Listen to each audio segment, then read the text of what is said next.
အားလုံးပဲမင်္ဂလာပါရှင်ခေတ်သစ်မန္တလေးသတင်းဌာနကနေနောက်ဆုံးရရှိထားတဲ့သတင်းများကိုတင်ဆက်ပြီးတော့မှာဖြစ်ပါတယ်အစီအစဉ်လေးမစခင် channel လေးကို like and subscribe လုပ်ပါဖို့လည်းဒီတိုင်ရက်ခံလိုပါတယ်အခုပထမဆုံးတင်ဆက်ပေးမယ့်သတင်းကတော့စိုင်းပြင်းမျိုးရဲ့စခန်းကိုတော်လှန်ရေးတပ်များကတိုက်ခိုက်သိမ်းပိုက်ပြီးစိုင်းပြင်းမျိုးကိုထိန်းချုပ်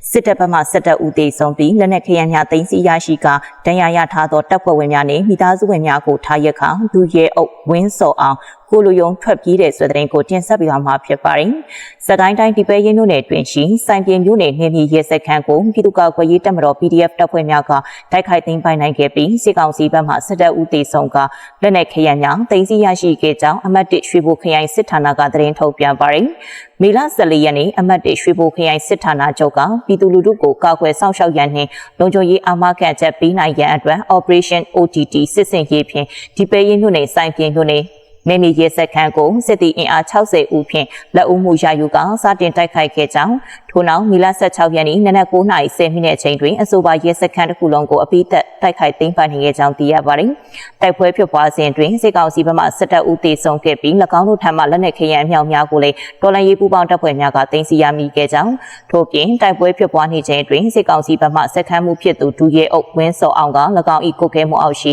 ကြာဆုံးနှင့်ဒဏ်ရာရရှိခဲ့သည့်တပ်ဖွဲ့ဝင်များအပြင်9နှစ်အရွယ်ကလေးငယ်တပ်ဦးပါဝင်သောမိသားစုဝင်များကိုပါတာဝန်မဲ့စွာဖြင့်တရေပေါ်ကြောင်စွာ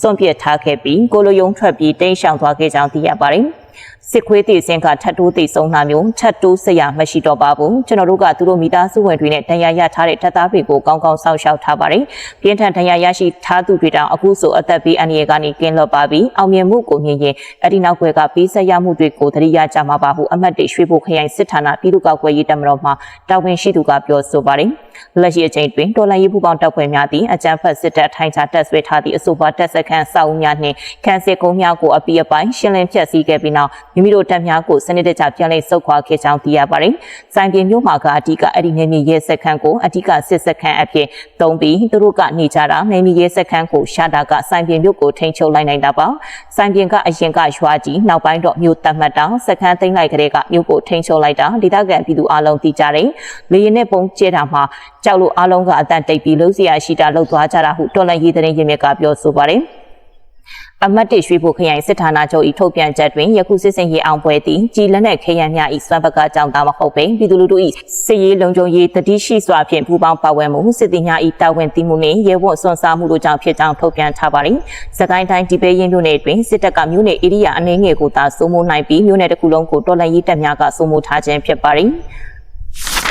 ဆက်လက်ပြီးရေနံချောင်းမြို့တွင်စစ်တပ်စစ်ကြောင်းကိုနှစ်ကြိမ်တိုက်ခိုက်မှုစစ်သား10ဦးသေဆုံးတဲ့ဆွဲတဲ့ကိုတင်ဆက်ပြီးတော့မှာဖြစ်ပါတယ်။မကွေးတိုင်းရေနံချောင်းမြို့နယ်တွင်စစ်တပ်စစ်ကြောင်းကိုနှစ်ကြိမ်တိုက်ခိုက်ခဲ့ရာစစ်သား10ဦးသေဆုံးခဲ့ကြောင်းရေနံချောင်းမြို့နယ်ပြည်သူ့ကာကွယ်ရေးတပ်ဖွဲ့တာဝန်ခံကိုစံရှာကသတင်းဌာနကိုပြောကြားပါတယ်။မေလ10ရက်နေ့ရေနံချောင်းမြို့နယ်ဝေကုံဝက်ချုံနတ်မောက်လမ်းမှာတက်ဆင့်ဝင်ရောက်လာတဲ့အကြမ်းဖက်စစ်တပ်စစ်ကြောင်းကိုမေလ17ရက်မိုးလယ်2နာရီခန့်တွင်မကြီးကန်အုပ်စုအလေကုံကျေးရွာအနီးအရောက်ပြည်သူ့ကာကွယ်ရေးတပ်ဖွဲ့ဝင်များကချေမှုန်းတိုက်ခိုက်ခဲ့ရာအပြန်အလှန်ပစ်ခတ်တိုက်ပွဲတနအီခန့်ကြာမြင့်ခဲ့ပြီးအကြမ်းဖက်စစ်သားများကြီးနာကပြန်လည်ဆုတ်ခွာသွားကြောင်းသိရပါတယ်။ရှင်းနံချောင်းအခြေဆိုင်ခလာရ89ရဲပြီးတော့မကွေးမြို့အခြေဆိုင်တာမခ88ရဲနဲ့ပြူစောထီတွေ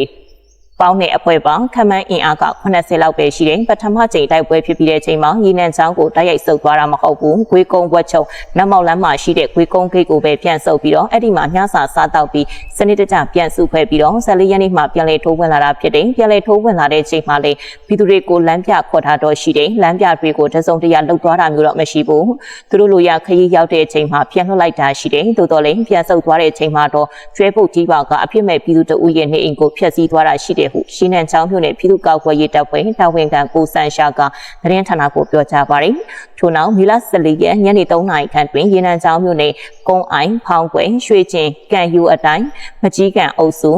ုလွန်ပင်ရှိုရွာဘက်သို့ထပ်မံချင်းကပ်လာတဲ့ပြင်ပြည်သူ့ကာကွယ်ရေးတပ်ဖွဲ့များကထပ်မံတိုက်ခိုက်ခဲ့ရာအပြန်အလှန်ပစ်ခတ်တိုက်ပွဲမိနစ်30ခန့်ကြာမြင့်ခဲ့ကြောင်းသိရပါတယ်။ရင်းတိုက်ပွဲနှစ်ကြိမ်တွင်စစ်သား10ဦးထပ်မံတေဆုံးပြီးအများပြဒဏ်ရာရကပြည်သူ့ကာကွယ်ရေးတပ်ဖွဲ့ဝင်များအထူးကမရှိအောင်မြင်ခဲ့ကြောင်းအကြမ်းဖက်စစ်တပ်စစ်ကြောင်းတီမေလ15ရက်နေ့တွင်ရေနံချောင်းမြို့ထိပြန်လည်ဆုတ်ခွာသွားကြောင်းသိရပါတယ်။အဆိုပါတိုက်ခိုက်မှုကိုရေနံချောင်းမြို့နယ်ပြည်သူ့ကာကွယ်ရေးတပ်ဖွဲ့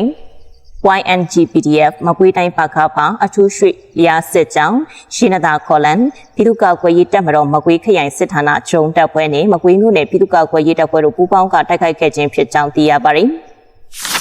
ဆလပီအာဆီယံထိပ်သီးအစည်းအဝေးတက်ရန်ဆန္ဒပြင်းပြနေသောဂျပန်မြောင်လိုက်ကအာဆီယံနိုင်ငံခြားရေးဝန်ကြီးချုပ်ကိုမြန်မာနိုင်ငံလာရောက်ရန်လှုပ်ဝက်ဖိတ်ကြားမလေးရှားနိုင်ငံခြားရေးဝန်ကြီးလာရောက်ဖွယ်ရှိနေတဲ့ဆိုတဲ့သတင်းကိုတင်ဆက်ပြီးတော့မှာဖြစ်ပါတယ်အာဆီယံထိပ်သီးအစည်းအဝေးသို့သမရရာထူးဖြင့်တက်ရောက်ရန်အလွန်စိတ်ဆန္ဒပြင်းပြနေသောဂျပန်မြောင်လိုက်ကအာဆီယံနိုင်ငံခြားရေးဝန်ကြီးတချို့ကိုမြန်မာနိုင်ငံလာရောက်ရန်လှုပ်ဝက်ဖိတ်ကြားထားကြောင်းနေပြည်တော်စစ်ဘက်သတင်းရင်းမြစ်ကဆိုပါတယ်ဖိလစ်ပိုင်နိုင်ငံစီဘူးမြို့တွင်ယခုမေလအတွင်းကျင်းပခဲ့သော48ကြိမ်မြောက်အာဆီယံထိပ်သီးအစည်းအဝေးသို့အကြံဖတ်မြောင်လိုင်းနှင့်နိုင်ငံခြားရေးဝန်ကြီးတက်မောင်ဆွေတို့ကိုတက်ရောက်ခွင့်ဆက်လက်ပိတ်ပင်ခဲ့ကြောင်း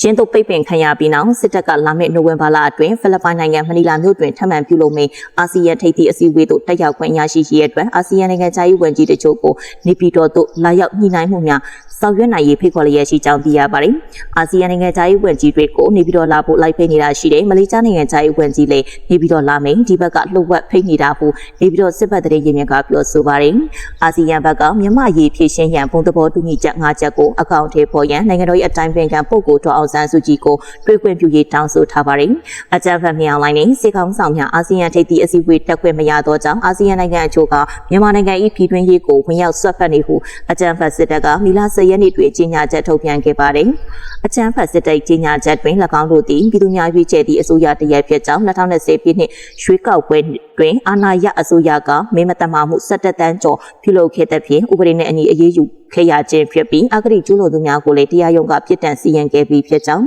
ထို့ကြောင့်သာရွေးကောက်ပွဲအသစ်ကိုပြန်လည်ကျင်းပခဲ့ရခြင်းဖြစ်ကြောင်းမြန်မာနိုင်ငံ၏နိုင်ငံရေးတိုးတက်မှုများကိုအာဆီယံနိုင်ငံအများစုကနားလည်တော်လဲနိုင်ငံအနေငယ်ကမှုမြန်မာနိုင်ငံပေါ်ခွဲခြားဆက်ဆံခြင်းနှင့်တန်းတူကိုစားပြုခွင့်ကိုချန်လက်ထားခြင်းများဆက်လက်လှုပ်ဆောင်နေကြောင်းရှင်းတို့ပြုလုပ်ခြင်းအာဆီယံပြည်ညင်ပါအခြေခံမှုများကိုဆက်လက်ဖောက်ဖျက်ကအဖွဲ့ဝင်နိုင်ငံတကူ၏ပြည်တွင်းရေးကိုဝင်ရောက်ဆွတ်ဖက်ခြင်းနှင့်ဖိအားပေးခြင်းများဖြစ်သည်ဟုဒေါသတကြီးတုံ့ပြန်ခဲ့ပါသည်ခေတ်သစ်မန္တလေးသတင်းဌာနရဲ့နောက်ဆုံးရရှိထားတဲ့သတင်းများတင်ဆက်မှုကိုဒီမှာပဲရနာပါရစေ။နောက်နေ့ဒီမှာလည်းသတင်းတူများတင်ဆက်ပြီးနေမှာမို့စောင့်မျှော်ကြည့်ရှုဖို့တိုက်တွန်းလိုပါတယ်။အဆုံးထိကြည့်ရှုအားပေးကြတဲ့အတွက်ကျေးဇူးထူးတင်ရှိပါတယ်ရှင်။